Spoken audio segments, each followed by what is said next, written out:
The Power Factor Show.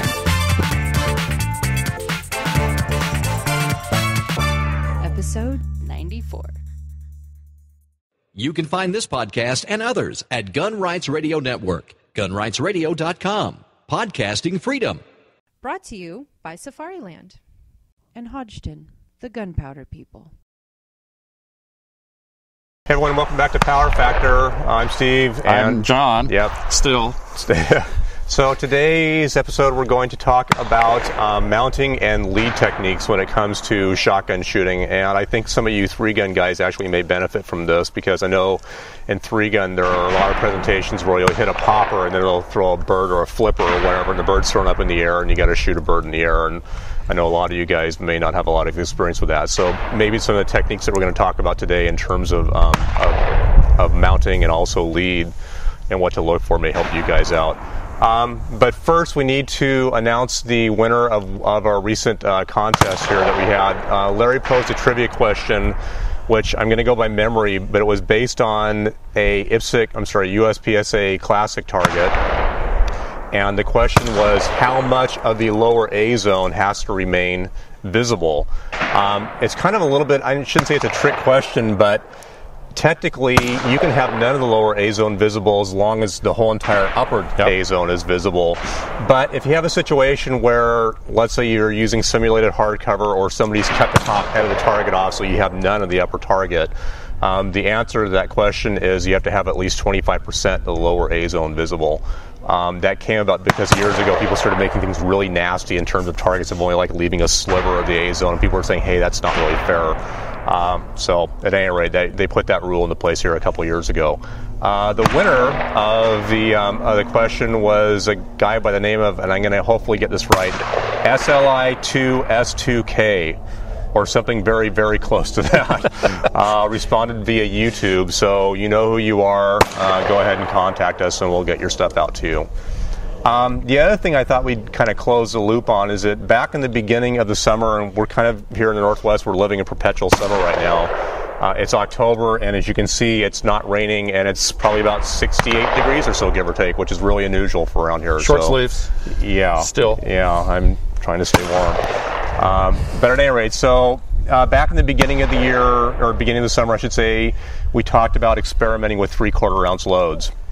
And I ended up contacting the folks at Claybuster to see about getting some of the 3/4 ounce wads that they were coming out with. It's called the CB0175. They sent enough for John and myself to go do an experiment with them. They're very similar to the CB0178, which is the clone of the Winchester 12L. SL.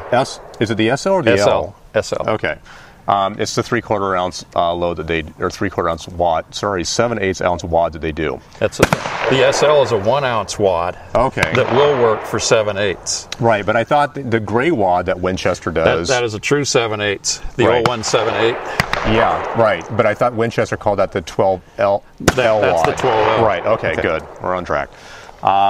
So basically, the Claybuster 3/4 ounce wad is very similar to the 7/8, except it's got this little bump on the bottom. So I went out and loaded up 50 of them, and in terms of the way I was going to test it, I felt that I can shoot trap more consistently than I can shoot skeet, so I used trap as my reference for doing this. So my plan was I'm going to go out and shoot 2 rounds of trap using my normal load, which is a 7/8 ounce load at roughly 1,220 feet per second. Then shoot 2 rounds of trap, and this is all from the 16 yard, using the 3/4 ounce experimental. I chronoed them. They're all running about 1234, give or take. And then I shot one more round using 7/8 so I could see my beginning performance and my end performance. And I think my first 2 rounds of trap using 7/8, my normal load, I shot 2 22s. My first round shooting the 3/4, I shot a 23. The next round I shot a 24. And then when I went back to 7/8, I was shooting 24. So I feel perfectly comfortable shooting the 3/4. I don't think there's really any change in performance. As long as you're on, you're on. But well, why don't you tell your experience with them, because I'm curious to hear what you felt. I didn't get 50. I got 25 Oh, did watts. you? All right. I only got 25. Okay, all right. But I loaded those up Used the same powder charge as I was for 7/8, so I didn't change any of that. Yep. I just played with a press to get the depth that I needed for the wad because of the hump in the bottom of it, and then loaded them up and shot them here on the skeet field. But I only shot half of them. Sue shot the other half. Okay. They worked fine. Right. They worked great. Probably the biggest deal with them is the felt recoil. Because all I've shot for the last couple of years is 7/8, there's not a big difference in it. But our friend James has just started loading 3/4, and he was loading 1 ounce, 1 1/8 ounce. And I mean, he's ecstatic. He's happy as a little kid on Christmas morning. That he's shooting both for cowboy and for just a general purpose load for continental and trap. And he loves them. He says, I can shoot all day long with these things now. And he's still breaking targets. So do you know how fast he's pushing them? I do not. Okay. I don't. Okay. Because that could be key. Because what I was going to say is that what I noticed, like John pointed out, is that the felt recoil was considerably less on the 3/4. Especially if you've been shooting 1 ounce or 1 1/8 ounce. You'll shoot those things and say, oh, this is like a 22. Yeah. John and I had a chance, I think, about a couple weeks prior to that to shoot a 410, and it obviously was not 410-ish in terms of recoil, because that is nothing. And I had not really shot 20 gauge. I never shot 28, but it was light. I mean, it was noticeably lighter than a normal, even my 7/8 ounce load. But the question that I asked myself is, would I switch to these for everything that I do? And from a personal standpoint, I would say no. And the reason being is that I like having one load that I can load and shoot everything with. So I have one load that I shoot for trap, continental, sporting clays, 5-stand, everything. And in continental and 5-stand and sporting clays, you can get some targets that are fairly far out there. And I feel that at least from my standpoint, I feel that the 3/4 are really good for what I'm going to call the short game of like 16-yard trap or skeet or something like that.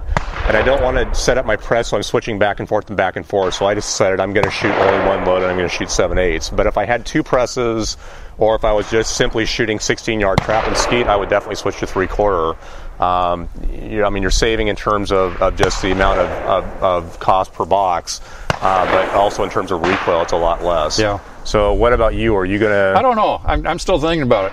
So I bought, a bajillion 0178s. Right.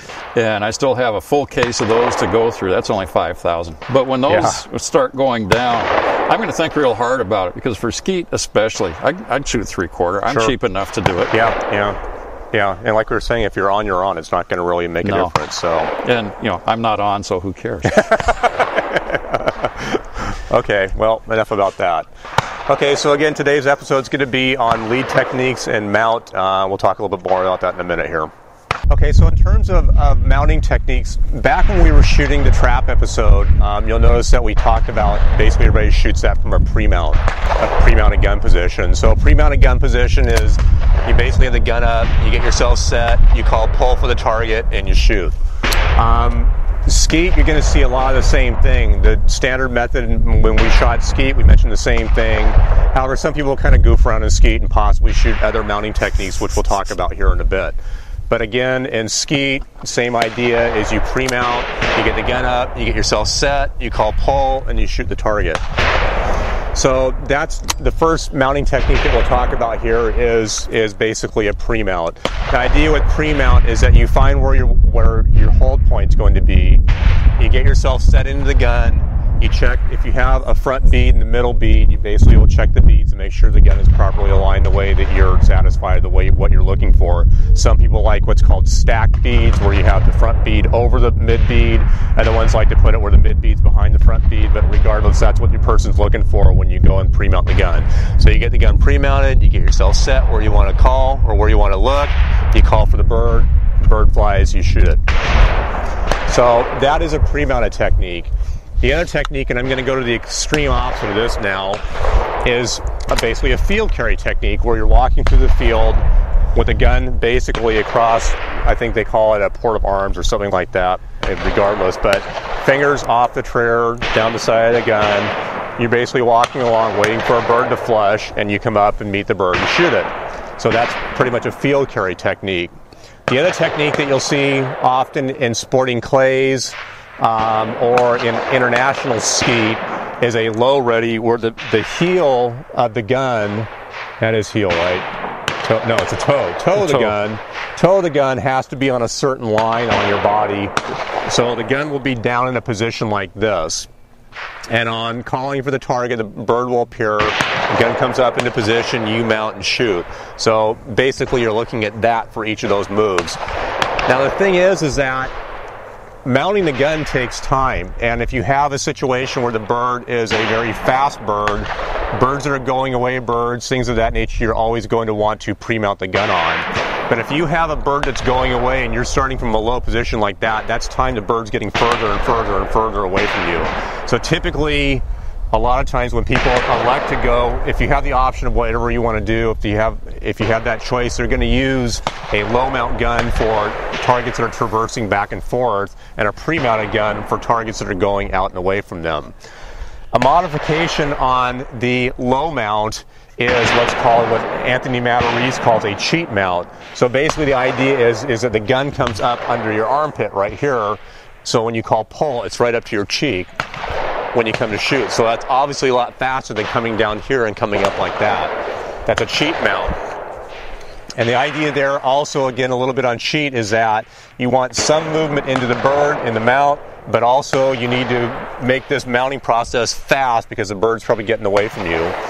The variation on that is what I call a super cheat mount, which is basically you get, and you'll see this a lot in sporting clays, where the guys will come up, they'll mount into the gun, and they'll lift their head and drop it just about that much. It's not much at all, but it's just basically just enough to unhinge their head from the stock, because if you have a target that comes hard over here and you're pre-mounting, you can't really cut your eyes or turn your head that way. You can only go so far. So the idea, though, is that every time you mount the gun, you're kind of introducing variability into it. You may not get it fully into your pocket. You may get it up where you're kind of looking over. You may be on the right. You may be on the left. And what I found, and the guys who are in the competition will work, for a lot of time basically dry firing, getting the mount down, because to them that's everything. Just like what we do in pistol shooting, or those of us who are doing pistol shooting, their dry fire is dry firing on targets. For shotgunners, their dry firing is that, except they do it much better than I do. So the really super cheap mount is basically you're bringing the gun up, you have your head down, you lift, you drop the butt slightly, so the whole entire move is that. And it's not much of getting onto the gun, of getting a perfect mount, but it really eliminates basically room for error, and you're pretty much on it. You just bring your head down. And I've even seen guys where they will get the gun fully into their pocket, not drop it, just lift their head and just come onto it like that. And those are basically the different techniques for mounting. So we're going to talk about the lead techniques, and some of the lead techniques only work with certain types of mounts, and that's the reason why I want to kind of initially educate you on what we're seeing in terms of mounts, and then when we start talking about lead, we can see what type of mount is being used there and why you would or may not want to use this particular type of a mount. So I think we ought to start here real quick in a discussion, since we're going to demonstrate different leads of what when somebody says, well, just give it 3 or 4 feet of lead, what that means. The problem is, at least for me, when the first time somebody says give it 3 or 4 feet of lead, is I said, okay, and I look at the bird as it is flying through the air, I see the bird, and I look back at the barrel, and I go, it looks about like 3 or 4 feet or whatever, and then you shoot, and then you miss. Behind it. Usually always behind it, never in front. So what has been your experience with that? Because my experience has been torturous. Yeah. Especially with, these 3 stations, 3, 4, and 5. It's like I have a hard time figuring out where the front of the gun needs to be in relation to the target. Right. And for a long time I come back and bead check, and what works best for me is just look at the target. Right. And I don't know if I'm passing through it, if I got a sustained lead on it. I think that usually I'm a pass-through type shooter, because as much as I try to start moving and stay ahead of it, right, I can't. Right. Or at least I don't think I can. Right. And so I get in front of them, and it's 4 feet's not 4 feet. Yeah. 4 feet is about like that. Yeah. Maybe Yeah. about like that from the distances here on a skeet field. Right. So, and it's It takes, at least it's taken me a long time to try and figure that out, and then get it imprinted and know when I'm supposed to break the shot. And I think that's the key point here is that in my own personal case, when I was told give it 3 feet of lead, and like I mentioned, John used the phrase, but bead checking or barrel checking or whatever, is that you look, you see the bird, then you come back and you start checking reference points of the gun to the bird. And the problem is that as soon as your eyes come from the bird back to the gun, your hands slow down because your eyes aren't tracking what is doing the moving. Your eyes are now looking at the barrel, which is for the most part not moving, or I'm going to just call it stationary compared to the bird. And so your hands slow down and you miss behind. So the key thing is that you know what 4 feet is. I mean, 4 feet's roughly something like this. And I think what works here is that your mind is now looking for something that looks like this out there without specifically looking for that. But it knows where the gun is, it knows where the bird is because you're looking at it, or at least hopefully you're looking at it. And your mind goes, okay, that's the bird. I want to kind of put the gun something like that, behind it. In front of it. And it's all kind of about sight pictures. We talked before about sight pictures. I mean, it relates back to pistol shooting and everything of what a sight picture is. Well, sight picture and pistol shooting is your sights and the target. Here, your sight picture is really the bird, and your mind is picking up where the barrel is without actually looking at the barrel. And it's kind of like, it's hard to describe, but you want to be aware of the barrel, but not too much aware of the barrel. So I think that's something really to keep in mind when somebody says give it 3 or 4 feet a lead or whatever. Don't go and start bead checking to figure out what that is going to be, because it's not going to work for you. You really need to kind of think, okay, 3 feet looks like this, 4 feet looks like that.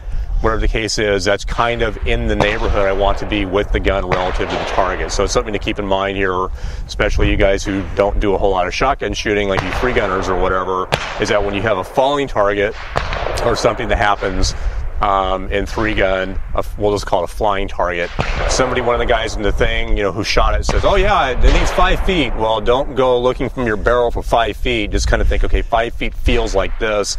And that's a key phrase. Yeah. It feels like this. 5 feet at what distance? Yeah, exactly. Yeah. Right. Because 5 feet here and 5 feet out, 80 yards out there, 5 feet at 80 yards is going to look like this. 5 feet here is going to look huge. So something to keep in mind in the future. And this skeet field has a couple of built-in references, if one would look at them. Mm-hmm. For example, each of the stations, the pads are 2 foot square, but out at 8, that's 4 feet. Right. But I've never, really, okay, so that's 4 feet. So that's interesting because the width of that trap house is either 8 or 10. Is about 8 or 10 feet. Yeah. So that trap house out there from this position here, and you can probably see it, is 8 feet, roughly 8 feet. Half that's going to be 4. So you can get a feel right now for what 4 feet looks like at distance. Okay, so here on skeet, everybody shoots, well, I should say everybody, 95% of the people or anybody who's shooting skeet who's doing it competitively is using what's called the sustained lead method. And sustained lead basically has you starting the gun at a starting point out at some predetermined point out here. The bird comes out and you are moving the gun. As soon as the bird comes out of that house, you are moving the gun and keeping the gun at all times a certain distance in front of the bird until your eye locks onto the bird and you decide to break the target. Now here on the skeet field, we always try to break the bird before the center stake. That doesn't always work out every time, but that's the desired point that you want to break it. The trick on sustained lead is getting the gun moving early enough and also start getting the right start point to what we're going to call your hold point. If your hold point comes in too close to the house, the bird's going to beat you. And beat you basically means the bird gets out in front of your muzzles and all of a sudden you're chasing the bird down. And you can do that. It's a different type of a lead we'll talk about here in a little bit. But it's not a good way to do it.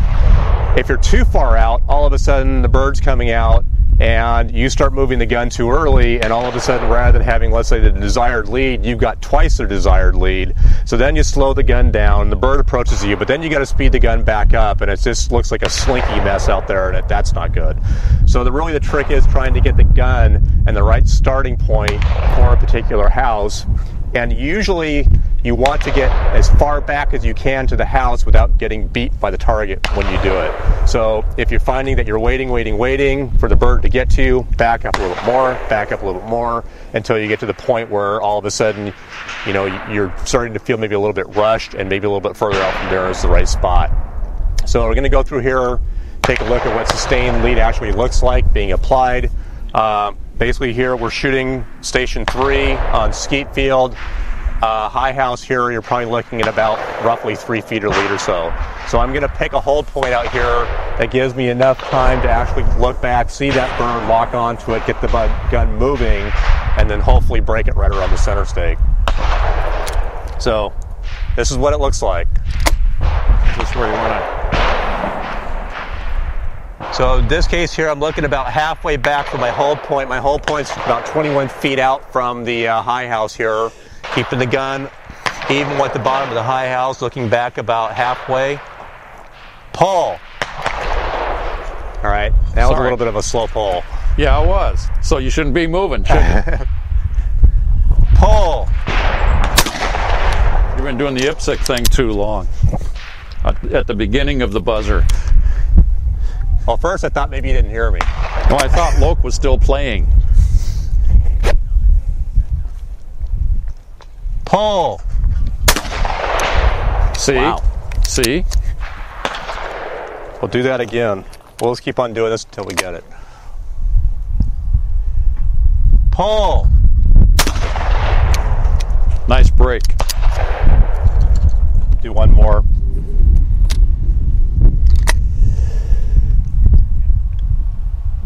Pull. The other break was better.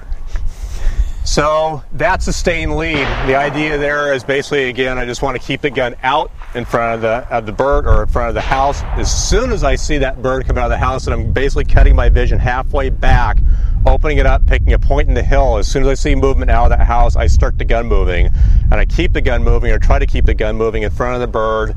Basically, when I start feeling the lead of being roughly around 3 feet or so, that's when I'm breaking the shot. Now in this case here, it looks like I was probably breaking a little bit further than the center stake. But so be it. As long as they're breaking them, that's what counts. However, thankfully you don't shoot doubles here from 3, because that would mean the other bird would be flying back and I'd be pushing the gun and pulling it back, and that's not good. So let's talk about the other, or one of the other lead techniques. One of the other lead techniques is called swing through. And swing through technique is usually what a lot of hunters use. The reason being is because the bird jumps, so you have no clue where the bird's coming from, where it's going, what speed it's going, what it's going to do, anything like that. So usually it's always a surprise to you. You have no idea what's going to happen with that bird.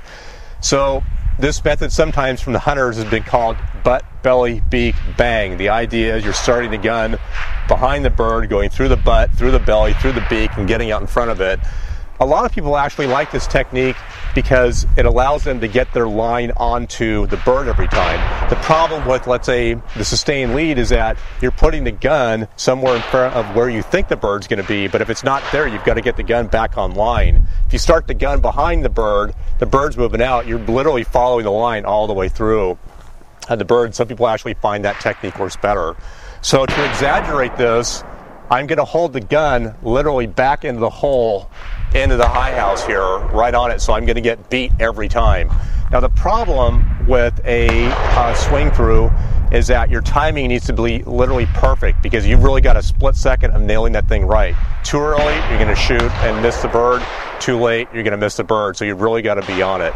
You know, one thing I was thinking about here that we kind of mentioned before about mounts is somebody was going to say, well, okay, why would you want to pre-mount the gun, or why would you never want to pre-mount the gun?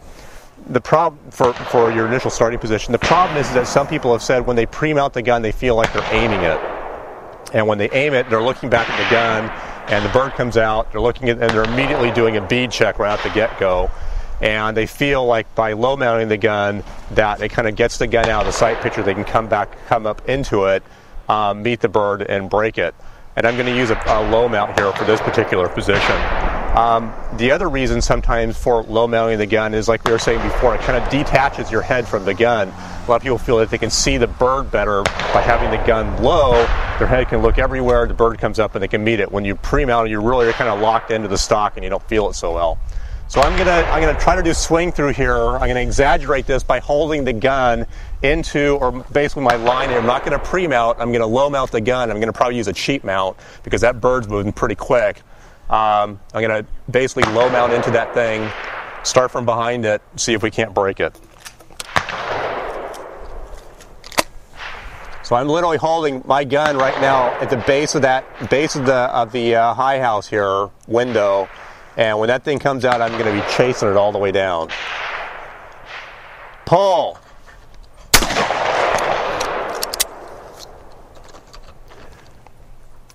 Do that again. Pull.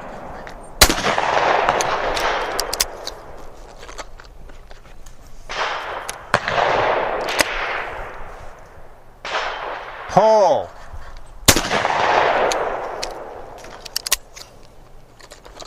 So that's basically a swing through where I'm literally holding that gun on the house and that bird is beating me all the way from the beginning to the end. So I'm really starting from behind it, getting the lead or getting the line onto the bird, seeing where it's going, matching speed with the bird. I shouldn't say matching, I'm actually accelerating through the bird, getting in front of it.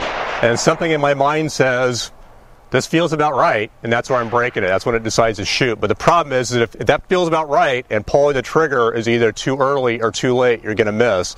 So that's one of the problems with a swing through is that your margin for error is very small. So the next technique that a lot of guys use in sporting clays and in five stand and other, I'm just going to call it sort of dynamic sports, and you'll see it sometimes done here also in the skeet field, is a pull-away technique. And pull-away is very similar to a swing-through, but the idea is that you mount the gun onto the bird, and then you move with the bird up until the bird, your eye locks onto the bird very clearly, and then you break it as you're pulling away from the bird. So you come onto it, you match its speed, and then you kind of pull away at the end. Kind of similar to the swing-through, except rather than accelerating all the way through, we're really accelerating at the very end of it. A lot of people will actually shoot the pull-away method from a low gun position. So the idea is that your mount comes up and meets the bird at your hold point and then start moving. If you pre-mount the gun using a pull-away, the problem is your gun is starting from what's called a dead gun position. Your gun's not moving, the bird comes up to you, now all of a sudden you got to start accelerating the gun, and you get a little bit back into this sort of slinky thing where you've got to move it, you're going a little bit faster, then you got to slow it down, then you get back on. And I just always found that the idea of shooting a pull-away technique works better from a low gun than it does from a pre-mount. That's me personally, but some people have actually done it and do it very well the other way of actually pre-mounting it and having the bird come to them. So again, a lot of this may also apply, or may be dictated by the shot of how much of an area of a window. You may have a situation where you're coming into trees or something like that, and you've got to move quick. If your technique is pull away, then you may want to pre-mount onto it. But in this case here, I've got plenty of time, so I'm going to do it from a low gun position.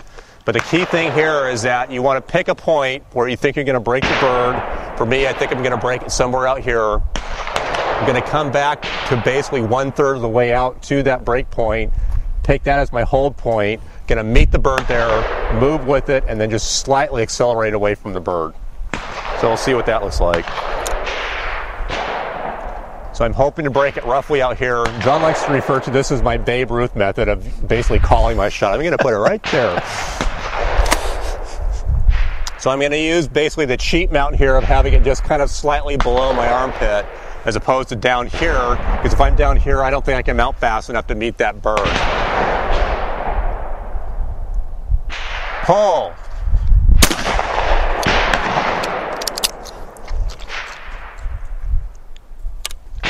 See that again here.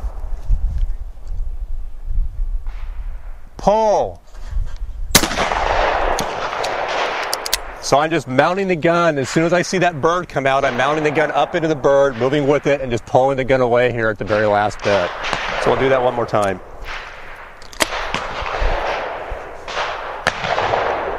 Pull.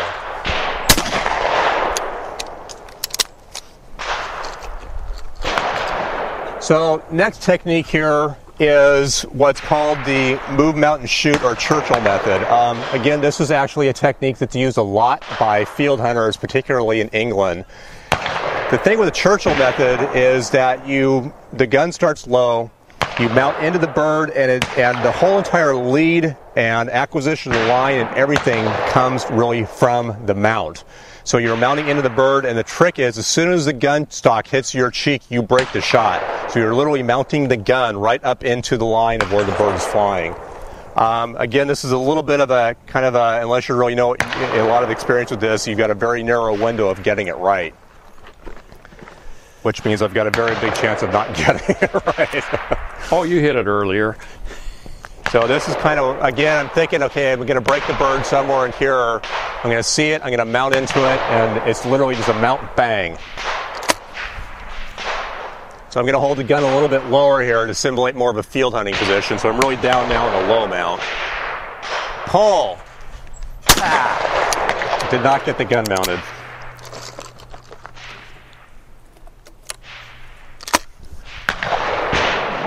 Pull.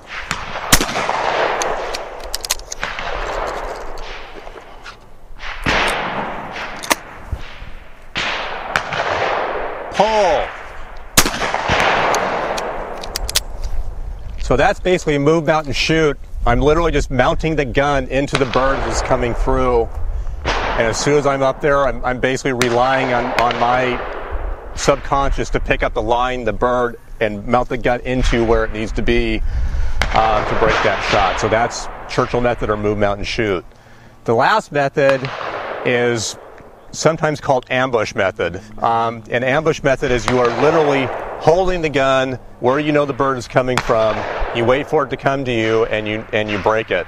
Ambush is typically used normal technique on skeet, on what's called high 1 or low 7, where you just literally hold the gun there, the bird comes up into the muzzles, you break the shot and kill the bird. So we'll see what that looks like. So the last method here is kind of an ambush shot. An ambush shot is literally you're setting the gun up where you know the bird's going to be. You basically are waiting for the bird to come to you. Sometimes actually duck hunters will use this because they know they got a particular flyaway where the birds are coming in, where they're going to come straight into like decoys or whatever. They'll set their guns up there and literally wait for the bird to fly into it. But from this standpoint here, we're going to demonstrate it. We're again here in skeet low 7. So this bird's literally flying straight away from me here. I know where this bird's going to go. We all reference or all mark the spot here. So I'm going to just basically put my gun right where that bird's going to be. You're going to see hardly any movement whatsoever, hopefully, of my gun. I'm going to pre-mount here because of the fact that the bird's going away from me, and I don't want to spend time trying to get the gun up into a firing position. So we're just going to see what that looks like. Pull. We'll do one more of those. It's like the waiting game. Pull.